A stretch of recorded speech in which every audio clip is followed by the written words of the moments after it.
Good morning students.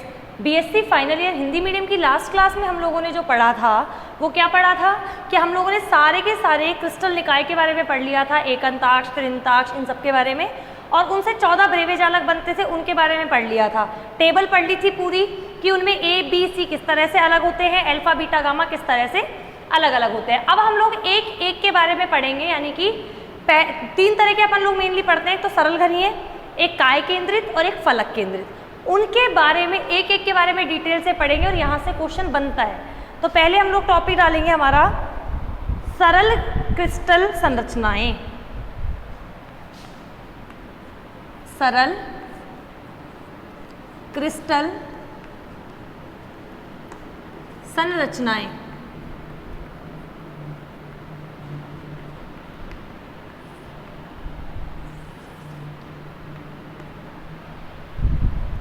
इसमें देखिए सबसे पहले हम लोग इसमें पढ़ेंगे सरल घनीय यानी सिंपल क्यूबिक SC।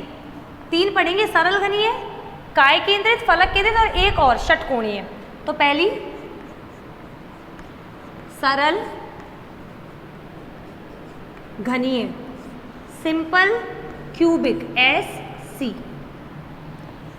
इसमें क्या होता है, 8 कोने जो होते हैं उन पर 8 परमाणु उपस्थित होते हैं और वो ऐसे होते हैं एक दूसरे को टच करते हुए, जैसे एक ये रहा, दूसरा ये रहा, तीसरा भी इसको टच करेगा और चौथा इनको सब इन दोनों को टच करेगा। फिर सेम, अब इस पे 3D इमेजिन करो, सेम इसी पे एक इस बॉल के ऊपर जस्ट एक और बॉल, इसके ऊपर जस्ट एक और बॉल, इसके ऊपर जस्ट एक और बॉल, इसके ऊपर जस्ट एक और बॉल। तो ये क्या है, एक दूसरे को टच करने चाहिए, कहाँ पे, किनारों पे। देखो ये दोनों टच कर रहे हैं, ये दोनों टच कर रहे हैं, ये दोनों टच कर रहे हैं, ये दोनों टच कर रहे हैं। 3D पे इमेजिन करना है, जैसे कि 1 2 3 4 बॉल रखी हुई है, जस्ट उनके ऊपर ही 1 2 3 4 बॉल रख दो। तो इस तरह से, तो यहाँ पर क्या होगा, सरल घनीय में 8 कोनों पर 8 अवयवी कण या 8 परमाणु उपस्थित होते हैं। तो इसमें लिखेंगे इस क्रिस्टल में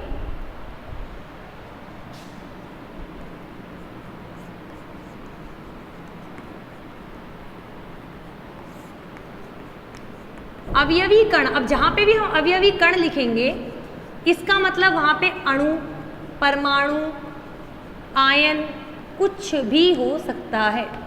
परमाणु, अणु, आयन कुछ भी हो सकता है। इस क्रिस्टल में अवयवी कण कहाँ पे उपस्थित होते हैं, किनारों पर उपस्थित होते हैं। कोनों पर, किनारों पर नहीं, कोनों पर। कोनों पर उपस्थित होते हैं, जिनकी संख्या 8 है, क्योंकि 8 कोने हैं, 8 अवयवी कण होंगे।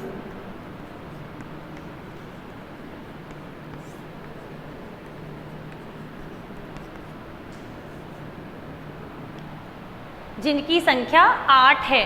तो अगर अपन लोग इमेजिन करें,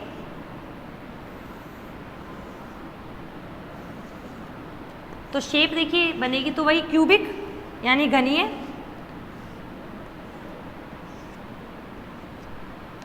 और इसमें 8 परमाणु 8 कोनों पर, यानी कि एक यहां, एक यहां।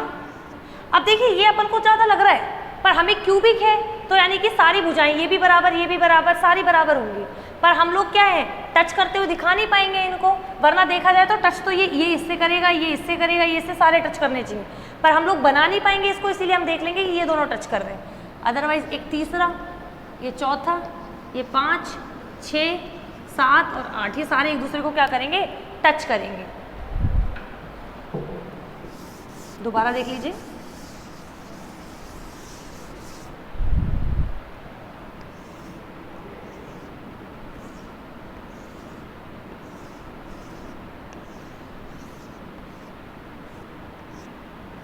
ये एक कोना, ये दूसरा, ये तीसरा और ये चौथा, ये 5वां, 6वां, 7वां, 8वां। और ये भी ऐसा नहीं है कि ये दो ये भी इससे टच करना चाहिए, पर हम लोग बना नहीं पा रहे हैं, 3D है इस वजह से। तो इस तरह की इसमें शेप होगी, इस शेप को बना लेंगे। अब इस सरल घनीय में हमें काफ़ी चीज़ें निकालनी पड़ेंगी, जैसे कि समन्वय संख्या, ठीक है, संकुलन गुणांक और भी बहुत सारी चीज़ें कि कितने परमाणुओं का कितना कंट्रीब्यूशन है, वो सब चीज़ें हम लोग इसमें निकालेंगे। तो पहले तो इतना लिख लेंगे, अब उसके बाद एक एक के बारे में इसमें पढ़ते जाएंगे। अब पहले हम लोग इसमें करेंगे समन्वय संख्या। सरल घनीय में चल रहा है, सरल घनीय का ये लिख लिया है हमने और डायग्राम बना लिया है। अब हम लोग करेंगे इसकी समन्वय संख्या।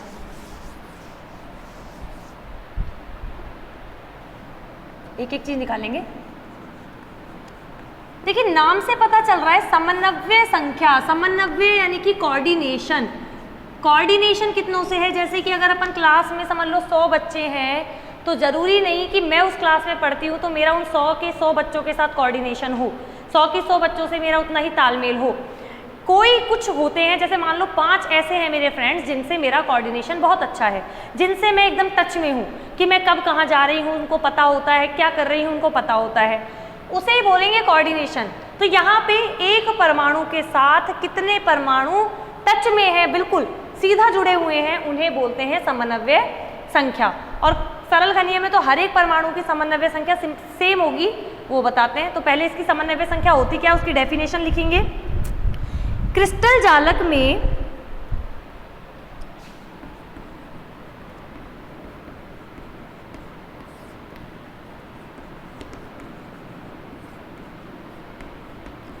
किसी परमाणु के चारों तरफ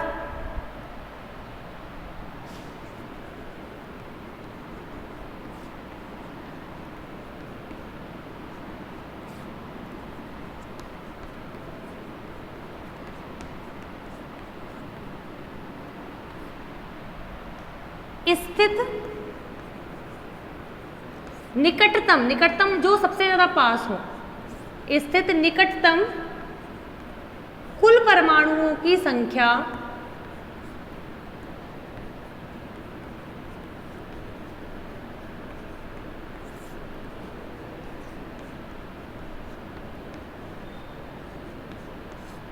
क्या कहलाती है, उस परमाणु की जिसके चारों तरफ हम बात कर रहे हैं उसकी क्या कहलाती है, समन्वय संख्या कहलाती है। परमाणुओं की संख्या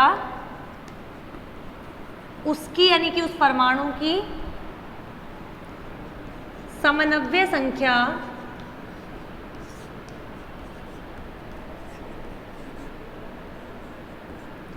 कहलाती है।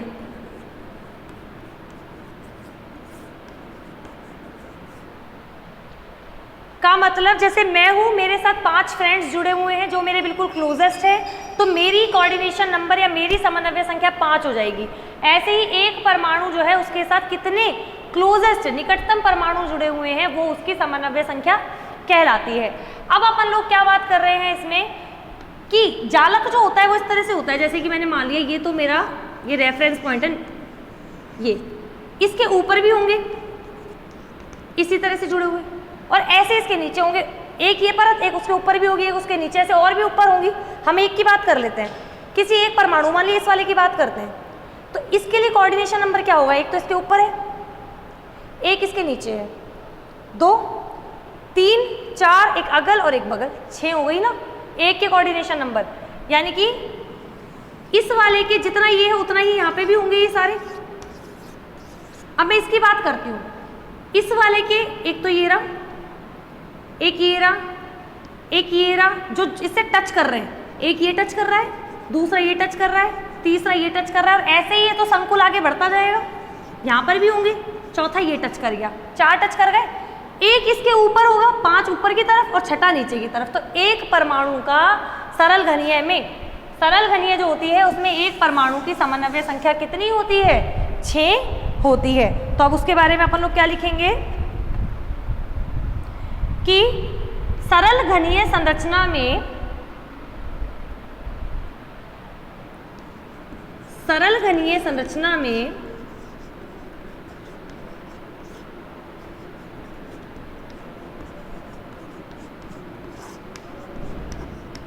प्रत्येक परमाणु के लिए समन्वय संख्या 6 होती है, क्योंकि कोई भी हो हर एक परमाणु सेम शेप में है।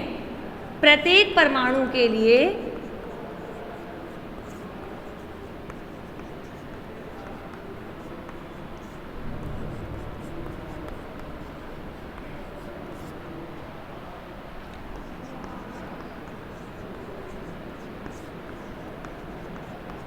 पता होना चाहिए कैसे, 4 तो अगल बगल के, एक ऊपर और एक नीचे, तो 6 समन्वय संख्या होती है। पहला पॉइंट इसका खत्म, समन्वय संख्या। दूसरा होगा जालक नियतांक।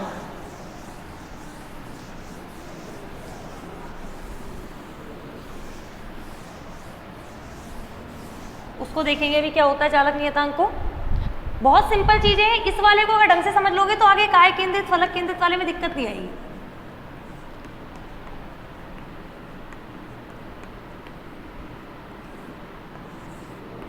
देखिए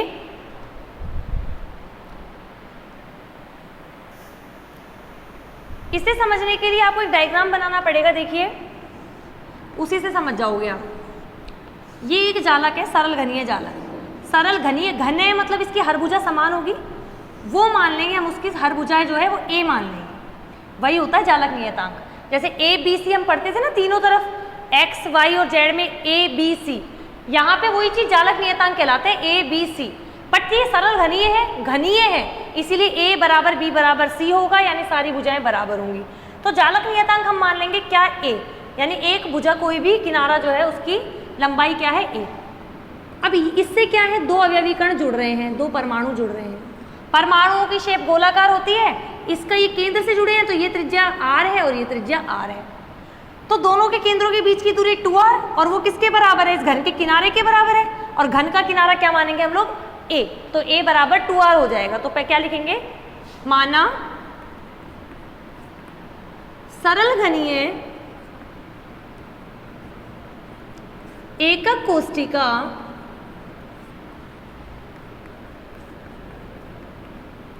के लिए जालक नियतांक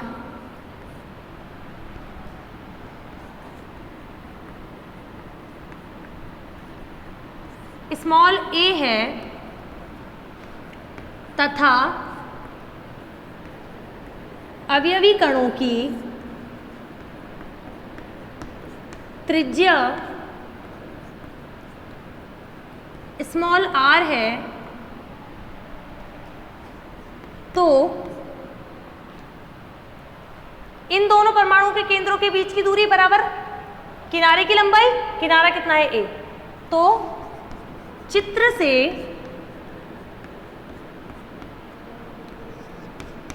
दोनों अवयवी कणों के केंद्रों के बीच दूरी बराबर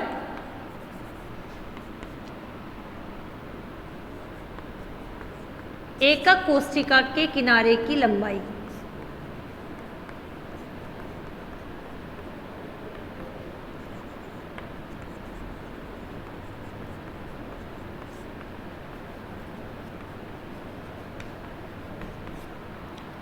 ये क्या है, 2r बराबर a। यहाँ से हमें क्या पता चल गया, ये a बराबर 2r और a क्या है, यहाँ से जालक नियतांक, वो किसके बराबर है, केंद्रों के बीच की दूरी के 2r, यानी कि एक परमाणु जो है उसकी त्रिज्या के दुगने के बराबर। अब अगला जो पार्ट आएगा इसमें वो आएगा एकक कोष्टिका, जो हम ये बना रहे हैं ना, ये घनीय, इसका आयतन।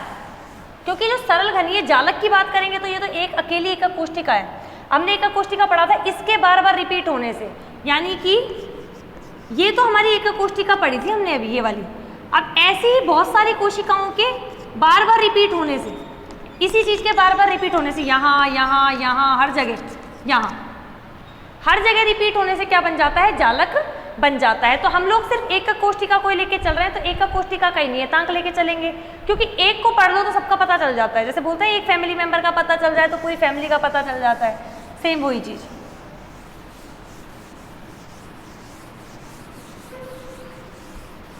अगला है इसका एकक कोष्टिका का आयतन।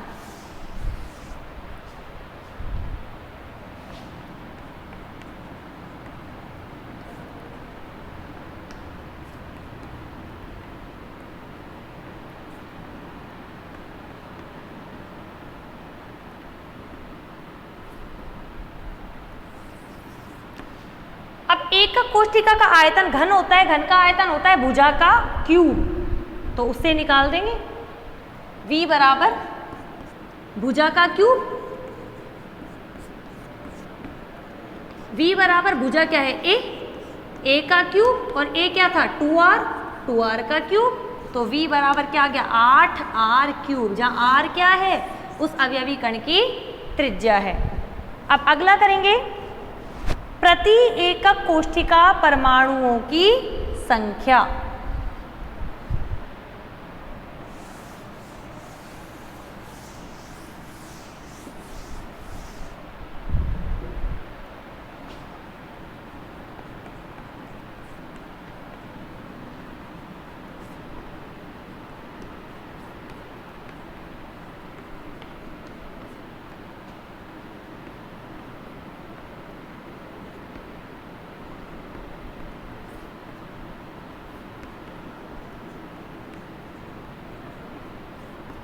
अब इसे समझने के लिए देखिए, हम क्या कह रहे हैं, ये एकक कोष्ठिका है और इस एकक कोष्ठिका के यहां भी रिपीट होने से यहां भी, यहां भी, यहां भी, पीछे भी, आगे भी, सब तरह से रिपीट होने से क्या बन जाता है, जालक बन जाता है। तो हम लोग पता कर रहे हैं कि हर एक इस एकक कोष्ठिका में कितने परमाणु प्रेजेंट होंगे। तो देखो, अगर यहाँ कोने पर एक परमाणु में रख दूं गोल सा, ये रहा, अब ये गोला एक तरह से बॉल है, तो क्या होगा, इसका एक हिस्सा यहाँ पे, एक यहाँ पे, एक यहाँ पे, एक यहाँ पे, चौथाई भाग में बढ़ जाएगा। एक यहाँ पे गया 1/4, 1/4 यहाँ गया, 1/4 यहाँ ऊपर वाले में गया, यहाँ 1/4 यहाँ पे गया। ऐसे ही इस कमरे के ऊपर एक और कमरा रखा जाए तो सेम यही हिस्सा ऊपर चला जाएगा, क्योंकि बॉल है, बॉल का निचला हिस्सा, जैसे ये बॉल है उसका ये वाला आधा हिस्सा, यानी कि जो ये बॉल का नीचे का कर्व हिस्सा, वो तो नीचे के 4 कमरों में बट गया, और इसी के ऊपर 4 और है, मतलब 4 कमरे नीचे और 4 कमरे ऊपर लगा लो, और बिल्कुल बीच में रखा हुआ है कोई बॉल, तो 4 तो ऊपर वाले हिस्सों में बट गया और 4 नीचे वाले हिस्से में बट गया, मतलब 8 भागों में बट गया। इमेजिन कर सकते हो, एक कमरे के कॉर्नर पे बॉल रखी हुई है, उसका 1/4 का 1/8वां भाग यहाँ आएगा, एक इस कमरे में, एक इसके बगल वाले कमरे में, एक उधर कमरे में, एक इसके बगल वाले कमरे में, और जस्ट 4 इसके ऊपर। तो एक परमाणु 8 भागों में बंटता है, इसमें इसका 1/8वां भाग आया है, और एक एकक कोष्ठिका में कोनों पर कितने होते हैं, 8 परमाणु होते हैं। एक परमाणु का 1/8वां भाग, टोटल 8 परमाणु है, तो कितने परमाणु रहेंगे इसमें एकक कोष्ठिका में, 1/8, 1/8, 1/8, 1/8, 1/8, 1/8, 1/8, 1/8, यानी कि प्रति एकक कोष्ठिका, हर एक एकक कोष्ठिका में 8 परमाणुओं का योगदान रहेगा। तो वही लिखेंगे इसमें,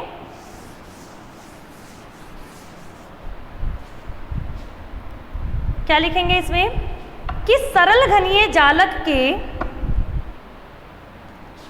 जालक की बात कर रहे हैं जो कि एकक कोष्ठिका से बना है, सरल घनीय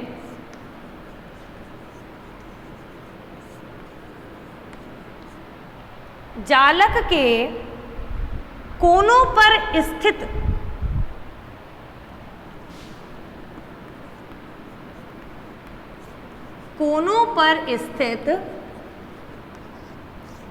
प्रत्येक परमाणु का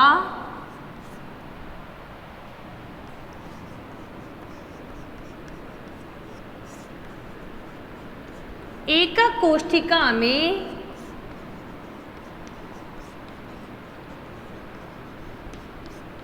योगदान 1/8 वां भाग होता है, जबकि या तथा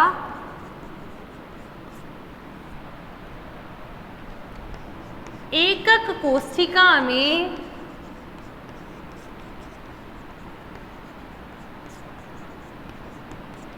कोनों पर 8 परमाणु उपस्थित होते हैं।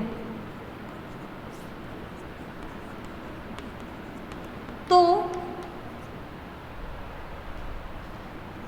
प्रति एकक कोष्ठिका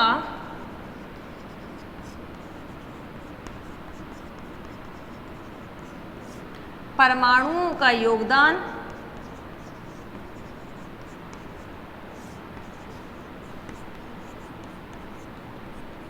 बराबर 1/8 और 1 में कितने होते हैं 8, तो कितने हो गए 1, यानी कि प्रति एकक कोशिका में परमाणुओं का योगदान कितना रहेगा, या परमाणुओं की संख्या, प्रति एकक कोशिका में परमाणुओं का योगदान या परमाणुओं की संख्या कर लो इसको, 1/8 × 8 यानी सिर्फ 1 रहेगा।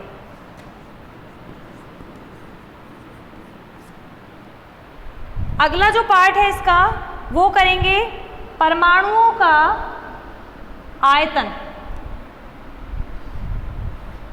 प्रति एकक कोशिका, यानी एक ही एकक कोशिका में परमाणुओं का क्या आयतन है। हमने एकक कोशिका का तो निकाल लिया V³ A³, पर उसमें परमाणु जो हैं उनका कितना है। परमाणु भी तो गोलाकार है, जैसे बॉल होती है उसी तरह से।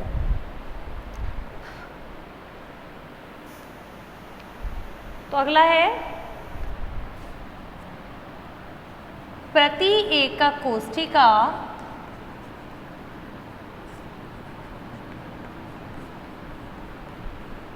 परमाणुओं का आयतन।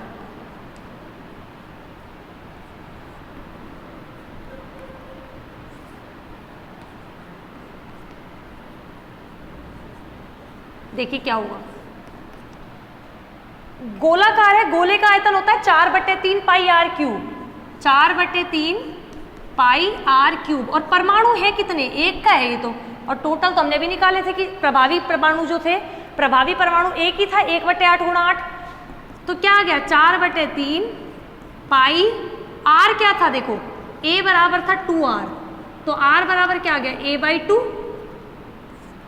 a/2 का क्यूब बराबर 4/3 पाई a³ गुणा 1/8, यानी आ गया π/a³, पाई a³ 3 दूनी 6, π/6 a³। ये किसकी वैल्यू आ गई हमारे पास, परमाणुओं का आयतन प्रति एकक कोशिका। अब इसमें जो मेन इंपॉर्टेंट जो चीज है वो है संकुलन गुणांक, संकुलन गुणांक, पैकिंग फैक्टर।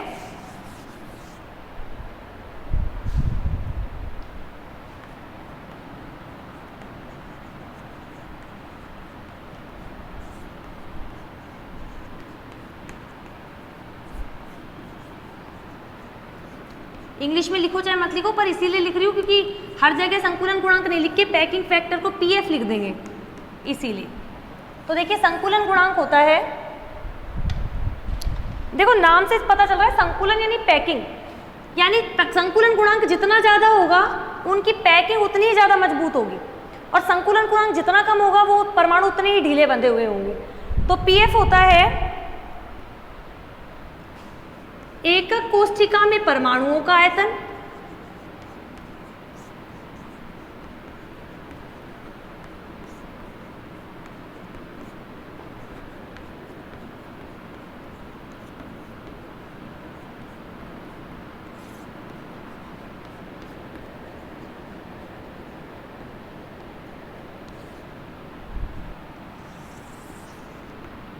अपॉन एकक कोशिका का आयतन।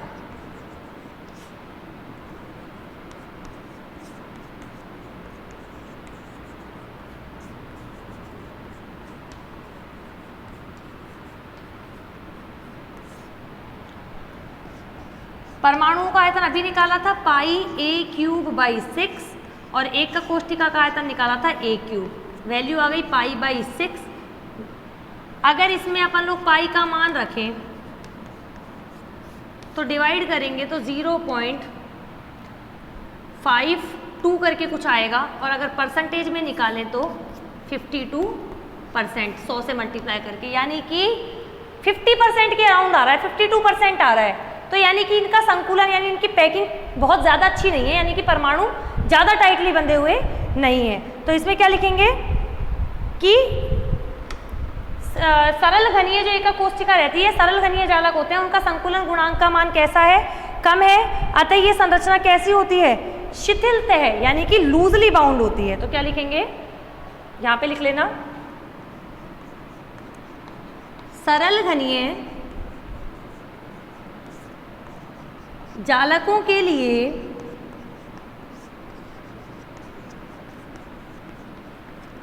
पीएफ का मान कम है,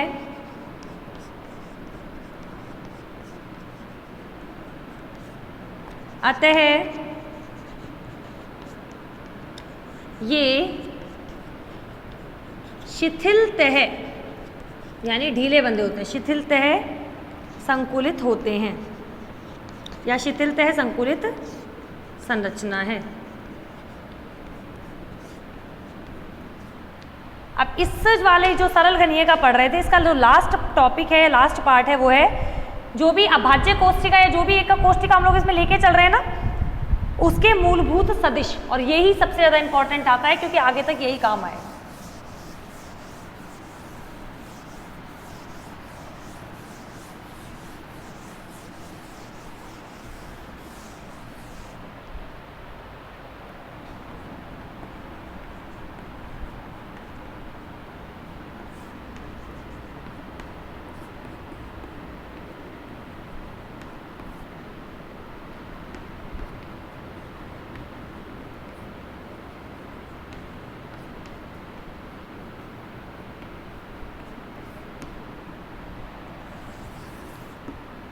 देखिए, इसके लिए आपको पहले समझ लेना है, यही सरल घनीय एक शेप बना देते हैं। ये इसका मूल बिंदु रहेगा जैसे O, इस दिशा में x अक्ष रहेगा तो दिशा रहेगी i कैप, यहाँ z रहेगा तो k कैप और यहाँ y रहेगा तो j कैप। और भुजा सबकी बराबर है क्योंकि घनीय है तो a, तो यहाँ पर भी a ही रहेगी, ये वाली भुजा दिशा, ये भी a ही रहेगी और ये भी a ही रहेगी। तो यानी कि x अक्ष के अराउंड तो ए आई कैप, y के अराउंड ए जे कैप और z के अराउंड ए के कैप। तो क्या लिखेंगे,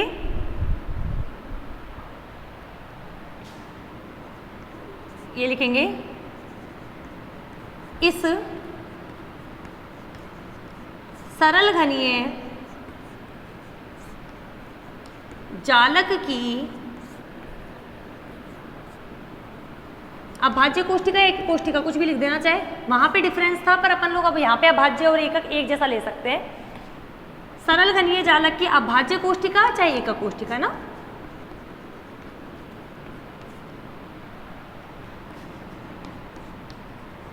का जालक नियतांक a है तो इस कौन सी अभाज्य कोष्ठिका, तो इस अभाज्य कोष्ठिका जालक लिख लो, सरल घनीय जालक है ना, इस जालक के मूलभूत सदिश निम्न होंगे।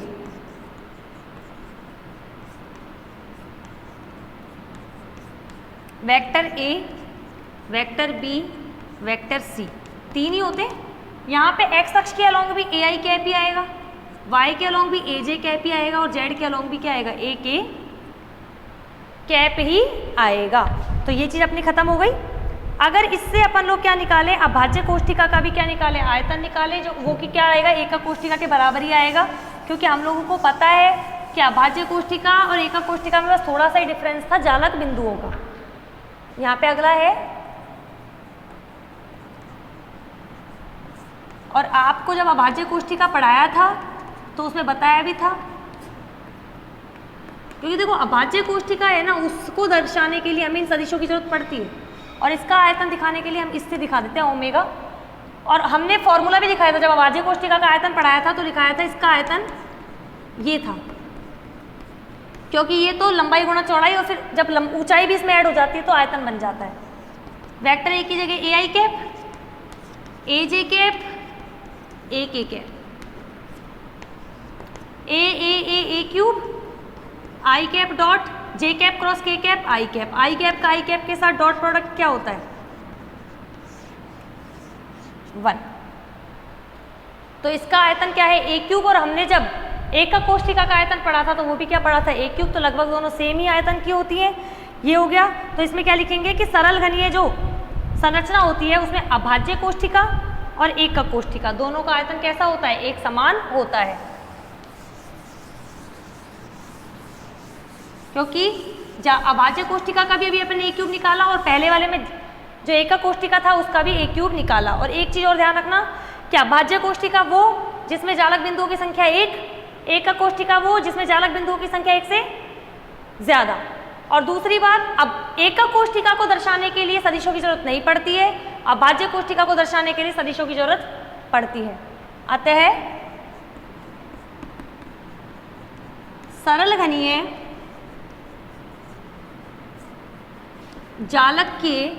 जालक में अभाज्य कोष्ठिका व एकक कोष्ठिका के आयतन समान होते हैं।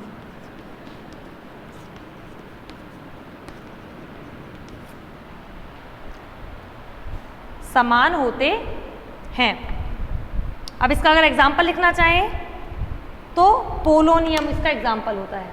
वैसे ये पूछा नहीं जाता है पर फिर भी आप लोग लिख लेना और अपने पास ही सरल घनीय जो है टॉपिक ये खत्म हो गया। अगली क्लास में हम लोग काय केंद्रित घनीय जालक के बारे में पढ़ेंगे।